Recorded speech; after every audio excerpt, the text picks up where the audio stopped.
Halo semuanya, senang bertemu dengan teman-teman dalam mata kuliah Metode Penelitian Sosial. Tetap semangat kan? Mari kita bahas sebuah topik yang sangat menarik, yaitu terkait penelitian deskriptif, eksplanatif, dan interpretatif. Teman-teman, setelah memahami tentang penelitian kuantitatif dan kualitatif dan kuantitatif, maka kita harus memahami satu lagi diferensiasi terkait penelitian eksplanatif, deskriptif, dan interpretatif. Setelah kita memahami desain penelitian kualitatif, kuantitatif, dan pada pertemuan ini tentang deskriptif, eksplanatif, dan interpretatif, maka kita baru bisa memahami betul-betul bagaimana cara memilih topik penelitian dan mencari literatur untuk menyusun kajian pustaka. Itu yang akan kita bahas dalam pertemuan berikutnya. Jadi dari dua pertemuan ini terkait desain penelitian, maka teman-teman bisa memahami seutuhnya jenis penelitian atau desain penelitian yang teman-teman ambil. Oleh karena itu, mari kita simak baik-baik perbedaan antara deskriptif, eksplanatif, dan interpretatif, sehingga kita bisa menentukan strategi dan desain penelitian yang paling tepat bagi proyek penelitian yang teman-teman akan lakukan. Yuk, mari kita mulai dengan penelitian deskriptif. Penelitian deskriptif, seperti maknanya dari kata deskripsi, tujuan dari penelitian deskriptif adalah untuk mengidentifikasi fenomena dan situasi kondisi dalam sebuah masyarakat. Mendeskripsikan fenomena dan situasi kondisi dalam sebuah masyarakat.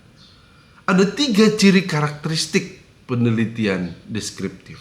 Pertama, karakteristik pelaku. Jadi kita ingin mendeskripsikan karakter dari objek penelitian yang kita teliti. Yang kedua, kita juga bisa mendeskripsikan kejadian atau kegiatan yang terjadi. Yang ketiga, keadaan lingkungan itu juga menjadi salah satu yang bisa dideskripsikan dalam penelitian deskriptif. Penelitian deskriptif itu sangat penting ketika kita membahas bagaimana mendeskripsikan sesuatu yang belum dideskripsikan sebelumnya, dan ini yang paling penting, sulit untuk dinarasikan. Jadi di sini tidak boleh kita taken for granted, mengasumsikan atau menganggap remeh bahwa semua hal yang terjadi di sekitar kita atau individu-individu yang kita kenal itu gampang untuk dinarasikan, mudah untuk dideskripsikan. Tidak. Karena memang kenyataannya nanti yang akan teman-teman temui adalah ternyata sulit untuk mendeskripsikan fenomena, kegiatan, atau keadaan. Maka kita perlu mengetahui cara membangun penelitian deskriptif, strategi membangun penelitian deskriptif. Kalau nanti teman-teman ingin membangun penelitian deskriptif, maka ada strategi atau cara yang khusus hanya untuk penelitian deskriptif. Apa itu? Pertama, kita membangun narasi dengan 4W dan 1H. Who, what, when, where, dan how. Kenapa tidak 5W, Pak? Nah, itu pertanyaan yang menarik. Pasti yang teman-teman sudah kenal dalam pengalaman teman-teman itu 5W 1H.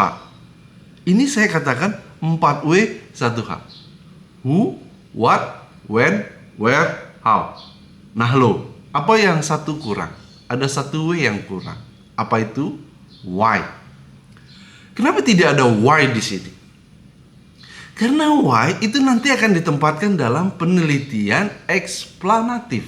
Nah, ini harus hati-hati teman-teman. Jadi, memilih pertanyaan yang kita gunakan di dalam penelitian deskriptif itu berbeda dengan pertanyaan yang ada di dalam penelitian eksplanatif dan interpretatif. Kalau untuk deskriptif, kita cukup menggunakan 4W. Di mana kejadian itu terjadi? Kapan kejadian itu terjadi? Siapa yang terlibat? Dan apa yang terjadi? Dan satu lagi, bagaimana proses itu terjadi? Ya, jadi ini sesuatu yang sering terlupakan dalam membangun penelitian deskriptif. Kita seringkali menulis begitu saja, ya, tanpa ada konstruksi 4W 1H.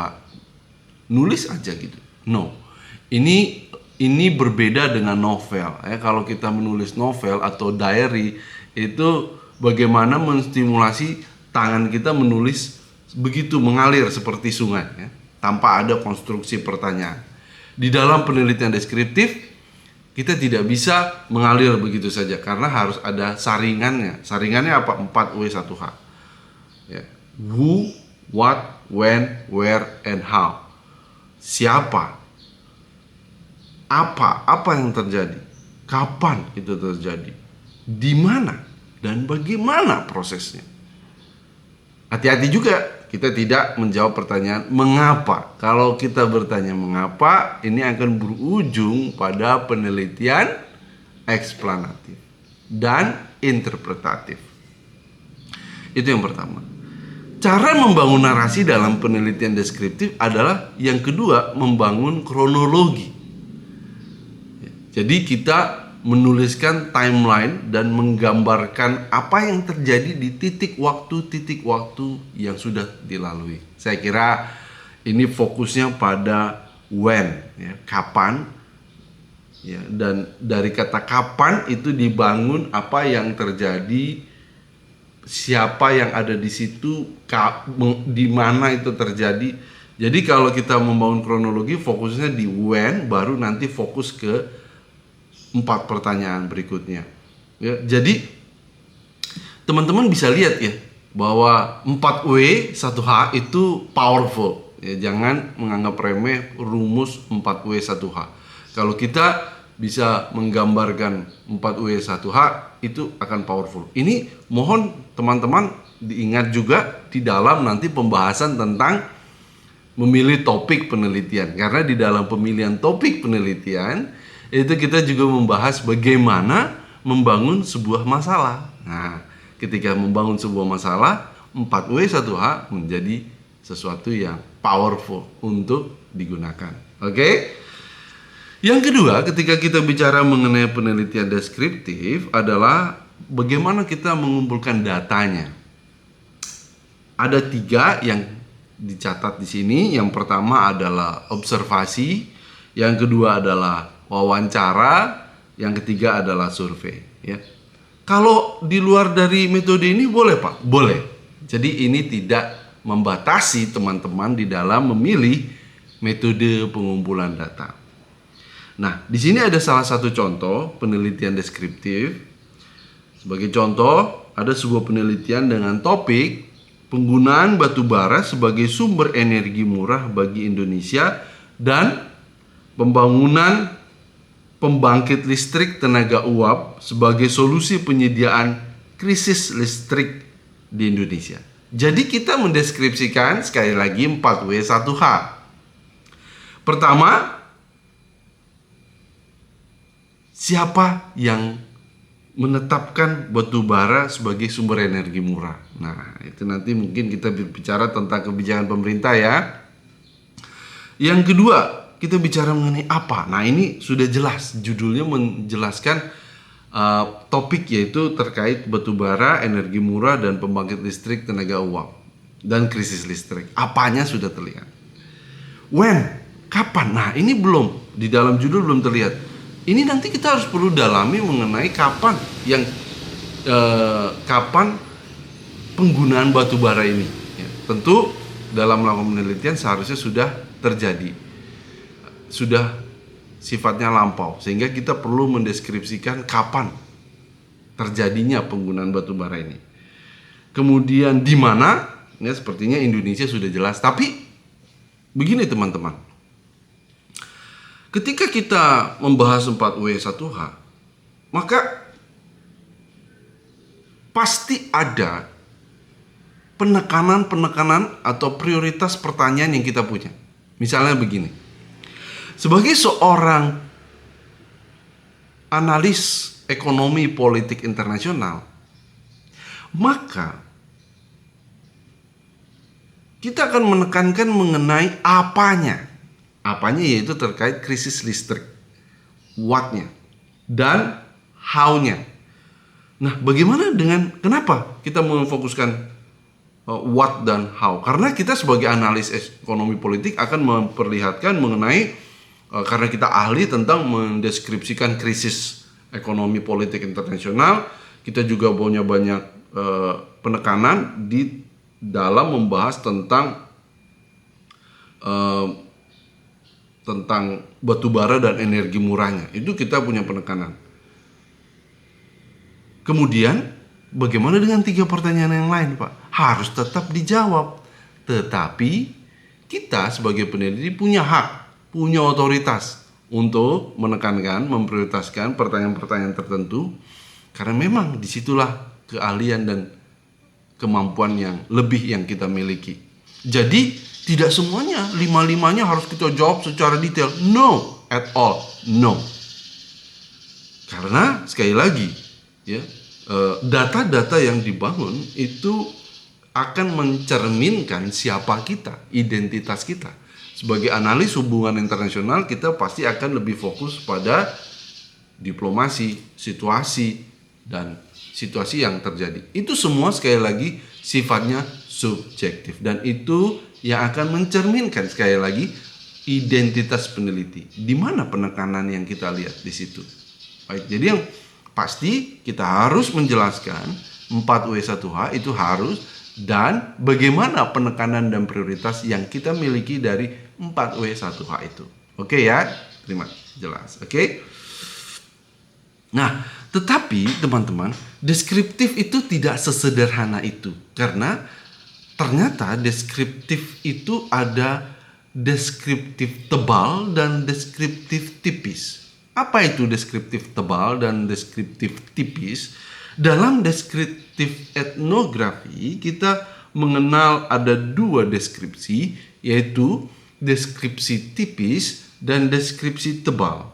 Deskripsi tipis itu kita hanya, sekali lagi kita harus tekankan kata hanya, fokus pada situasi dan kondisi yang kita lihat menggunakan panca indera dari peneliti. Tetapi ketika kita berbicara deskriptif tebal, maka di penelitian ini bukan hanya fokus pada situasi dan kondisi yang terjadi, tetapi juga pemaknaan atas situasi dan kondisi yang dideskripsikan. Kata kuncinya adalah pemaknaan. Pemaknaan ini menjadi lebih kompleks, menjadi lebih tebal. Kata pemaknaan inilah yang membuat penelitian deskriptif menjadi lebih tebal. Deskriptif tebal itu melakukan pemaknaan berdasarkan persepsi informan dan narasumber, sehingga konteks penelitian menjadi penting. Nah, di sini tadi sudah saya jelaskan bahwa ada 4W1H. Ingat ya, tadi kemudian ada kata-kata yang kita prioritaskan. Itulah yang sebenarnya akan dipertebal dalam deskriptif tebal. Nah, tetapi mohon dicatat di sini bukan peneliti yang melakukan pemaknaan, tetapi informan dan narasumber. Nah, inilah bedanya penelitian deskriptif dengan interpretatif nanti. Kalau interpretatif yang akan kita bahaskan dalam pertemuan ini juga, yang melakukan pemaknaan adalah betul saya sebagai peneliti, teman-teman sebagai peneliti. Tetapi kalau deskriptif tebal, yang melakukan pemaknaan adalah yang melakukan pemaknaan adalah informan dan narasumber. Jadi kuncinya di sini kita harus melakukan wawancara, focus group discussion, observasi, dan lain sebagainya yang melibatkan pemaknaan dari informan dan narasumber. Nah, ini ada contoh yang saya berikan. Kalau kita berbicara mengenai persepsi, berarti ada pemaknaan. Persepsi negara atau persepsi pemerintah terhadap peningkatan penyediaan listrik melalui perluasan wilayah penambangan batu bara dan pembangunan pembangkit listrik tenaga uap. Ya, kita bisa lihat di sini kata kuncinya adalah persepsi. Persepsi ini memotivasi, memberikan kesempatan, menyediakan panggung bagi para informan dan narasumber untuk melakukan pemaknaan terhadap situasi dan kondisi ya, yang penting bagi para informan dan narasumber.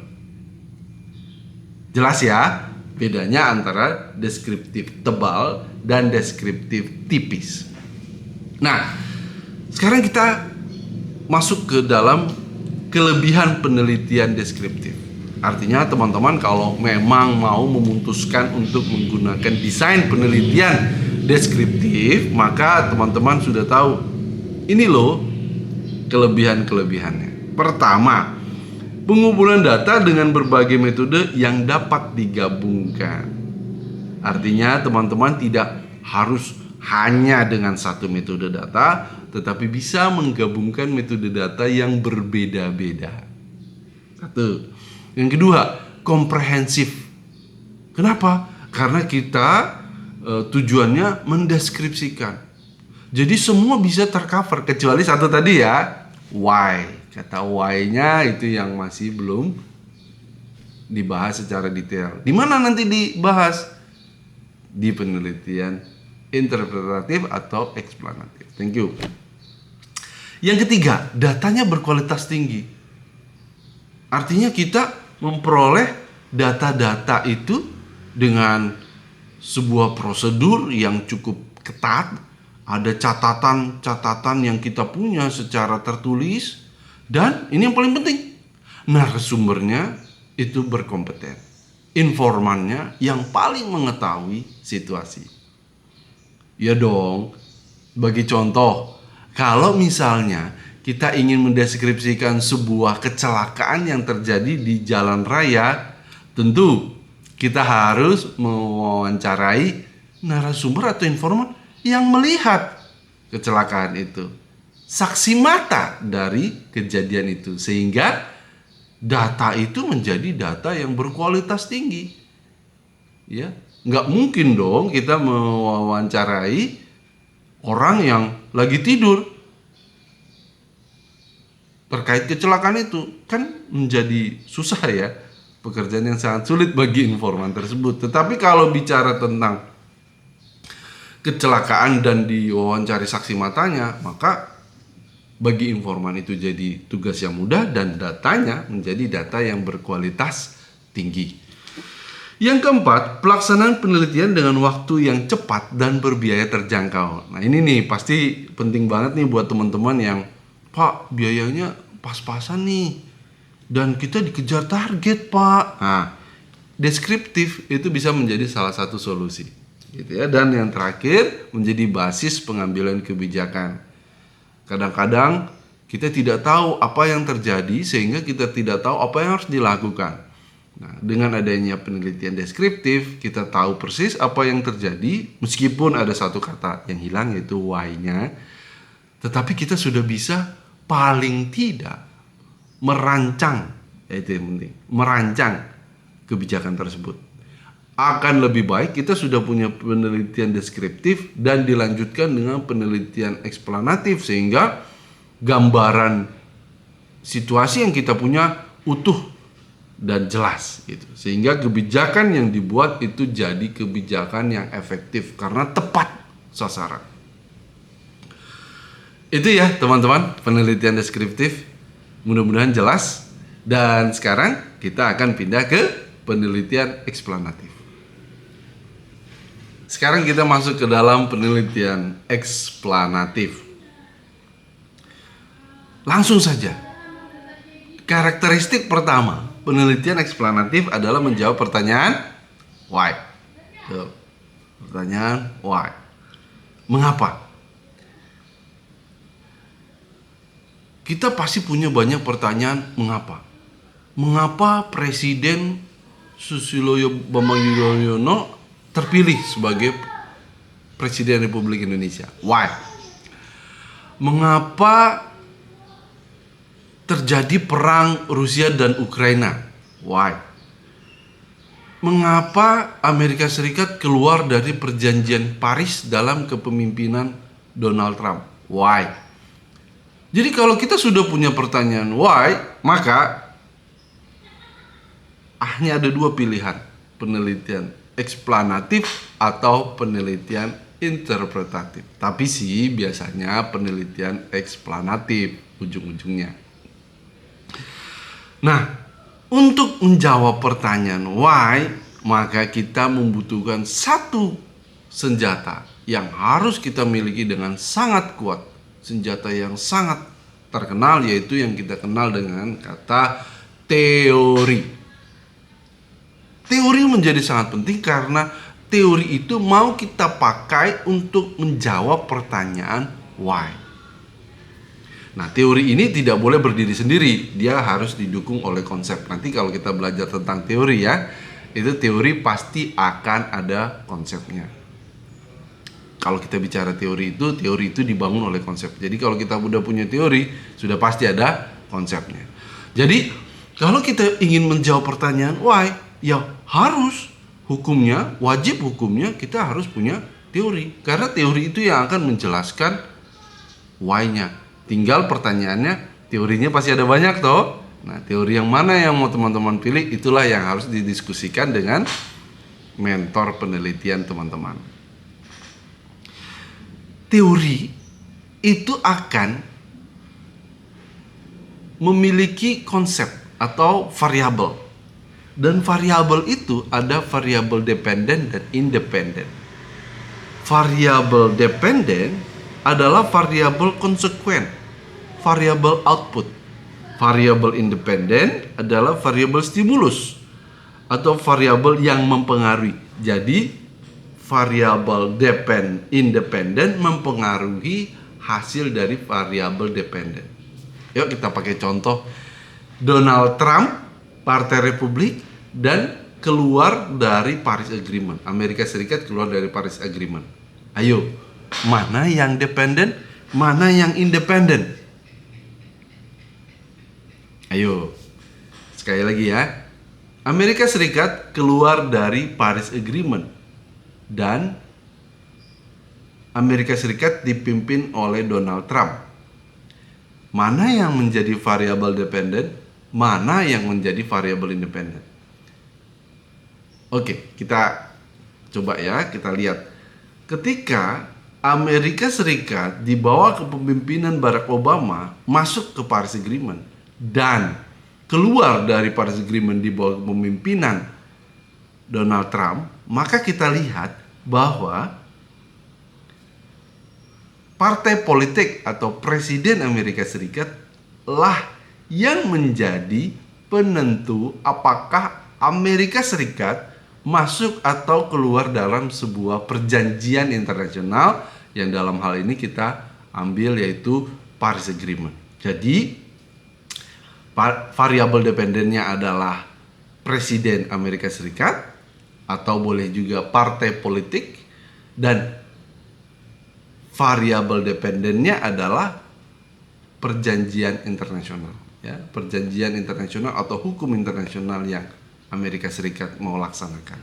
Itu contoh bahwa di dalam sebuah penelitian eksplanatif itu akan memiliki teori. Nah, teorinya silahkan nanti dicari yang dimana teori itu akan menjelaskan variabel dependen dan independen.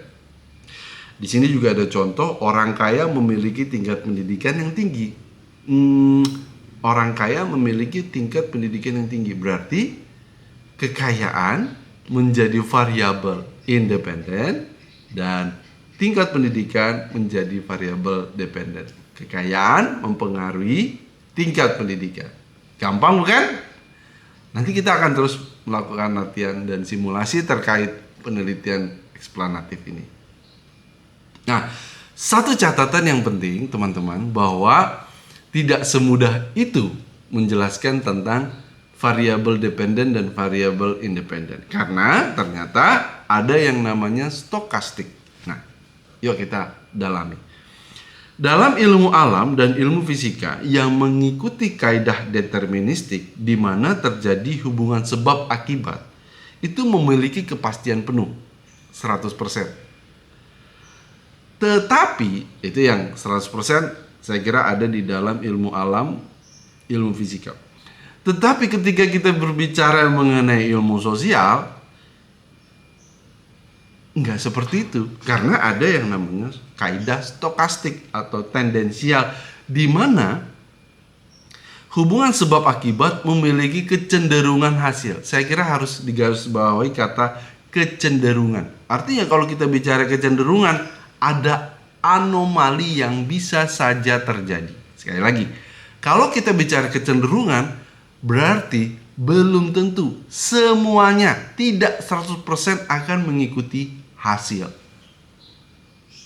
Ya, jadi ini bedanya. Ya, sekali lagi saya berikan contoh, kalau air mendidih di suhu 100 derajat Celcius, tetapi itu pasti akan terjadi, ya, betul. Di mana-mana di Indonesia atau di Swedia atau di Amerika Serikat pasti air mendidih di suhu 100 derajat Celcius.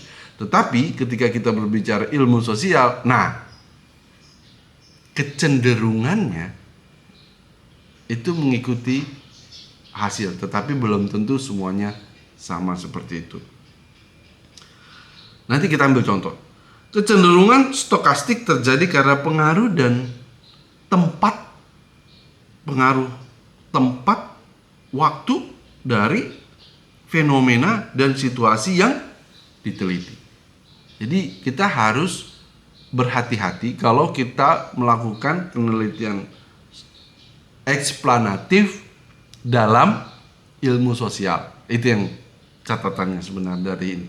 Kita harus berhati-hati dalam melakukan penelitian eksplanatif di dalam ilmu rumpun sosial, karena ada kaidah stokastik yang mungkin terjadi, yang pasti terjadi.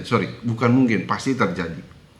Karena apa? Karena ada pengaruh waktu dan tempat fenomena yang diteliti. Pengaruh. Contohnya gini. Kita ambil contoh yang tadi ya teman-teman, bahwa kekayaan berpengaruh terhadap pendidikan. Ya. Kekayaan berpengaruh terhadap pendidikan.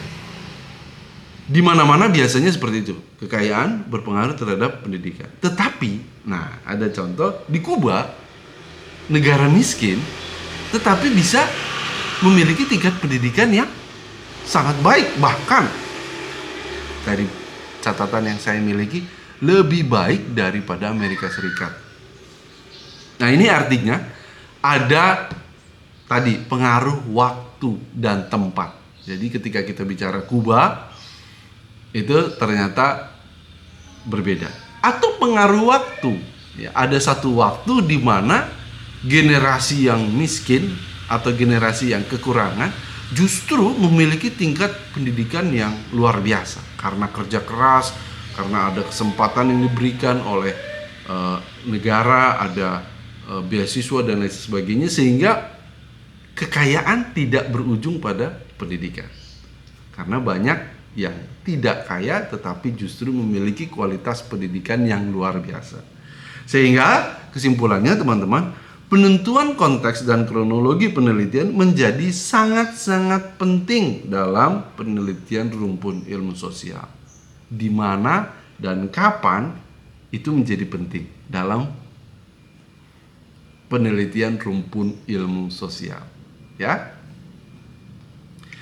Oke, kalau kita sudah punya kelebihan terkait penelitian deskriptif, apa nih kelebihan dari penelitian eksplanatif? Ada 3. 1, replikasi. Jadi karena apalagi penelitian ilmu alam ya, karena kita sudah melakukan penelitian di satu tempat, maka semua negara, semua wilayah dan waktu itu pasti sama hasilnya. Ya, jadi kalau kita punya rumus fisika baru atau punya penemuan terkait barang atau senyawa kimia yang bisa mengobati penyakit, maka obat itu akan bisa juga dipakai oleh negara lain. Gitu ya. Itu adalah keunggulan dari penelitian eksplanatif adalah replikasi. Artinya, penelitian ini bisa dipakai di semua negara di rentang waktu yang berbeda. Kalau kita sudah menemukan sebuah vaksin terkait atau menyembuhkan atau mencegah penyakit tertentu, maka seharusnya vaksin itu juga bisa dipakai di negara yang berbeda dalam rentang waktu yang berbeda. Replikasi. Jadi kalau kita sudah punya sebuah teori atau penelitian eksplanatif, penelitian itu juga bisa dipakai di mana saja dalam rentang waktu yang berbeda. Itulah kelebihan dari penelitian eksplanatif. Nah, apalagi nih keunggulan dari penelitian eksplanatif? Yang kedua adalah adanya validitas dan reliabilitas. Kita sudah bahas dalam pertemuan sebelumnya, khususnya terkait penelitian kuantitatif dan kualitatif, terkait apa itu validitas dan reliabilitas. Tapi boleh saya ulang sedikit. Jadi validitas itu kita bicara mengenai pengujian kesahihan, dan reliabilitas terkait penempatan penelitian dalam rentang waktu yang berbeda. Ketika kita bicara mengenai penelitian eksplanatif, maka validitas dan reliabilitas ekspektasinya sangat tinggi karena memiliki pengujian yang cukup intensif ya, sangat intensif. Dilakukan dengan triangulasi metode, triangulasi alat dan lain sebagainya. Dan sama seperti penelitian deskriptif, keunggulan atau kelebihan dari penelitian eksplanatif adalah menjadi sebuah basis evaluasi kebijakan dalam membuat sebuah kebijakan yang tepat. Yang ketiga, tapi bukan yang tidak terbaik ya. Jadi the last but not the least, penelitian interpretatif. Nah, kalau tadi kita sudah bicara bagaimana mendeskripsikan dan memahami pertanyaan mengapa, maka interpretatif akan membahas satu kata, yaitu terkait anomali. Nah, selalu pasti ada anomali. Memang ini akan jauh lebih erat kaitannya dengan penelitian deskriptif tebal ya, karena kita bicara, kalau ingat tadi pembahasan kita deskriptif tebal, ada kecenderungan, fokusnya kecenderungan. Kenapa ada kecenderungan? Karena ada anomali. Nah, anomali inilah yang dijelaskan dalam sebuah penelitian interpretatif, studi tentang anomali. Kenapa Kuba bisa menjadi negara yang memiliki tingkat pendidikan yang sangat baik, sangat berkualitas, meskipun kekayaannya jauh di bawah Amerika Serikat? Itu kan anomali ya. Kenapa Rusia berperang dengan Ukraina padahal semua negara sedang dalam keadaan damai? Itu kan bisa jadi sebagai anomali. Jadi anomali itu pasti ada dan menjadi satu fokus pembahasan bagi penelitian interpretatif. Nah, sekarang pertanyaannya, apa kalau dia menjadi sebuah anomali? Maka pertanyaannya, bagaimana kita melakukan penelitian? Kan dia sudah berbeda dengan teori yang sudah kita punya. Kan dia tidak bisa dijelaskan mengapanya, karena dia menjadi anomali. Nah, disinilah kekuatan dari peneliti. Peneliti memiliki peran atau kekuasaan dalam hal ini untuk menginterpretasikan anomali itu. Kekuatan analisis dan kekuatan pengalaman dari peneliti untuk menginterpretasikan anomali itu. Dengan tentu meskipun ini anomali harus bisa dijelaskan secara holistik dan kontekstual. Karena meskipun dia anomali harus bisa dijelaskan, dideskripsikan dan dijelaskan mengapanya. Berat sekali pertanyaan terkait atau tantangan terkait penelitian anomali ya. Karena bebannya itu lebih berat daripada, bahkan kalau saya bilang paling berat dibandingkan deskriptif dan eksplanatif. Nanti kita akan lihat hierarkinya ya teman-teman, bahwa interpretatif itu udah di atas, paling atas di piramida. Karena memang berat memahami sebuah anomali. Memahami artinya kita bisa melihat deskripsinya secara utuh dan menjelaskan why-nya. Mengapa bisa terjadi anomali? Holistik dan kontekstual ya. Jadi kita melihat secara utuh mulai dari mengapa, bagaimana, siapa yang terlibat, di mana, kapan, dan apa yang terjadi.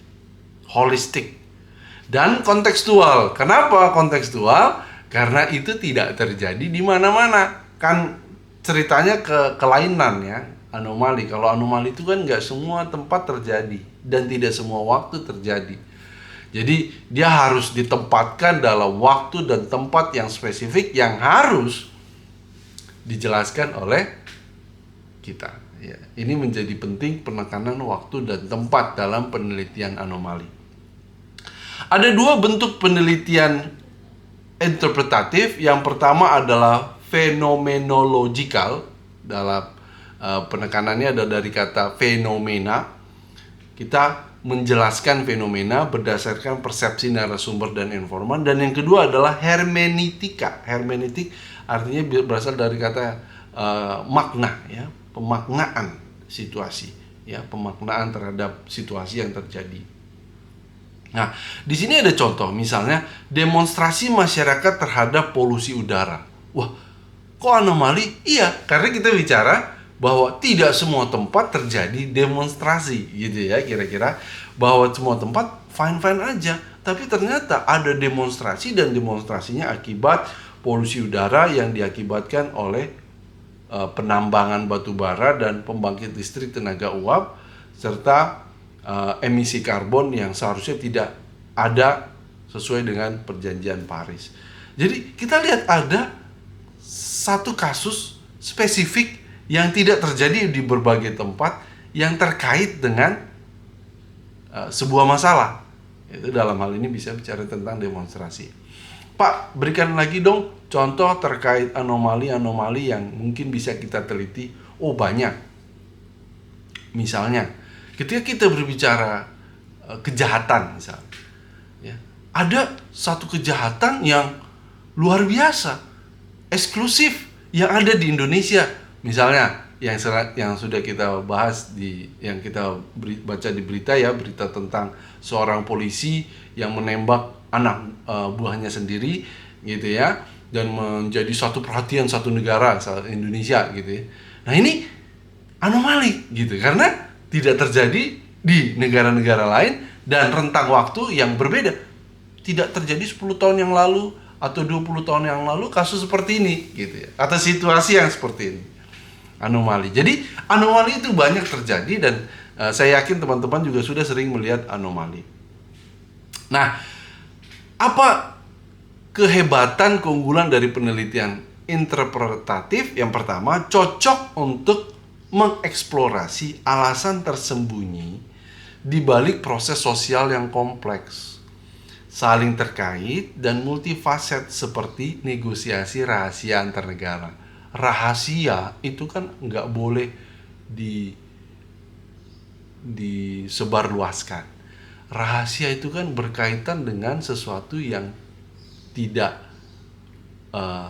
tidak mudah untuk dijelaskan. Anomali toh, itulah keunggulan penelitian interpretatif. Kita bisa menjelaskan sesuatu yang sulit untuk dijelaskan, seperti rahasia antar negara atau negosiasi yang kompleks. Interpretatif. Yang kedua, belum ada teorinya. Jadi interpretatif itu kita berbicara bagaimana mengkonstruksikan teori yang baru, karena tidak ada teori tentang anomali ini. Kita membuat teori tentang yang anomali itu. Yang ketiga, cocok untuk kajian yang menekankan konteks, originalitas, dan keunikan individu. Ya, kalau kita ingin meng-highlight individu seseorang, membesar-besarkan atau mendramatisasikan seseorang atau sebuah kejadian, maka penelitian anomali menjadi sangat cocok. Dan yang terakhir adalah follow up research. Ya, follow up research itu artinya kita sudah melakukan penelitian deskriptif, kemudian dilanjutkan dengan eksplanatif, diakhiri oleh penelitian interpretatif. Sebuah proses cycle yang lengkap. Jadi sekarang kita masuk ke hierarki penelitian. Jadi kalau penelitian deskriptif itu biasanya menjadi penelitian dasar, ya, mendeskripsikan. Kemudian naik ke penelitian eksplanatif yang fokus pada why, fokus pada teori, dan baru kita melihat anomali yang terjadi ketika kita sudah mengkonstruksikan teorinya. Anomalinya dipelajari di interpretatif. Ini adalah sebuah hierarki penelitian. Jadi teman-teman, bagi yang mau menguasai misalnya teori tentang diplomasi, teori tentang perang, teori tentang kemakmuran dunia, kita bisa lihat dulu dari penelitian deskriptifnya, penelitian tentang eksplanatifnya, baru kita lihat anomalinya. Apabila lengkap seperti ini, teman-teman bisa menjadi seorang guru besar, seorang profesor, seorang yang dianggap ahli dalam bidang tersebut, karena sudah menguasai semua tipikal penelitian tersebut. Jadi ini adalah sebuah proses. Tapi catatan nih ya, jangan teman-teman juga jadi ragu atau minder kalau teman-teman melakukan penelitian deskriptif. Karena apa? Challenge-nya juga berat. Ya, karena kita harus menghasilkan penelitian deskriptif dengan data yang berkualitas tinggi. Ya. Itu kan keunggulan dari penelitian deskriptif. Masing-masing memiliki keunggulannya masing-masing. Ya, deskriptif memiliki keunggulannya masing-masing yang tidak dimiliki oleh interpretatif. Kemudian eksplanatif keunggulan eksplanatif tidak dimiliki oleh deskriptif dan interpretatif. Demikian pula dengan penelitian interpretatif. Jadi nggak boleh minder ya kalau kita fokus ke deskriptif, karena biasanya untuk teman-teman yang saat ini sedang kuliah S1, biasanya kita fokus di deskriptif. Kalau kita naik ke S2 dan S3, baru kita bermain di eksplanatif dan interpretatif. Ya, jadi ini satu fenomena yang mungkin bisa diteliti nih oleh teman-teman. Apakah benar kalau jangan-jangan ada mahasiswa S1 yang sudah membahas tentang anomali? Ya, siapa tahu. Ya, inilah situasi dan kondisi yang saya sering hadapi sebagai seorang dosen. Baik, sekarang kita akan masuk ke dalam pertanyaan. Ya, siapkan LMS teman-teman, masuk ke LMS nanti ya. Ada 3 pertanyaan yang saya yakin kalau teman-teman menyimak dari awal pasti sudah tahu jawabannya. Pertama adalah, apa yang membedakan deskripsi tipis dan deskripsi tebal? Gampang ya. Yang kedua, mengapa hubungan sebab akibat dalam sebuah masyarakat lebih bersifat stokastik dibandingkan deterministik? Oh, itu pasti sudah kita bahas. Kalau boleh pakai contoh, akan lebih bagus nilainya nanti. Yang ketiga adalah, mengapa studi interpretatif lebih condong kepada metodologi kualitatif? Ini yang paling susah nih ya. Clue-nya nih saya kasih tahu bahwa ini yang paling susah pertanyaan dari ketiga ini. Silakan teman-teman menjawab pertanyaan ini di dalam LMS teman-teman. Ingat loh, ada deadline-nya. Nanti lihat aja di LMS deadline-nya. Jangan sampai lewat deadline-nya, nanti hilang nilainya. Ya, oke teman-teman, tak terasa paparan tentang penelitian eksplanatif, deskriptif, dan interpretatif selesai sudah. Terima kasih teman-teman sudah mau mendengarkan paparan tentang ketiga tipe penelitian ini. Semoga bermanfaat bagi teman-teman yang mau melakukan penelitian itu. Dan nanti di pertemuan selanjutnya kita akan membahas bagaimana sih memilih topik penelitian. Kalau saya sudah fokus ke deskriptif, kira-kira topik penelitiannya seperti apa? Sabar, kita akan masuk ke pertemuan berikutnya. Terima kasih teman-teman, tetap semangat penelitian. Penelitian is easy, penelitian is fun, research is fun. Sampai jumpa. Tetap sehat, tetap semangat.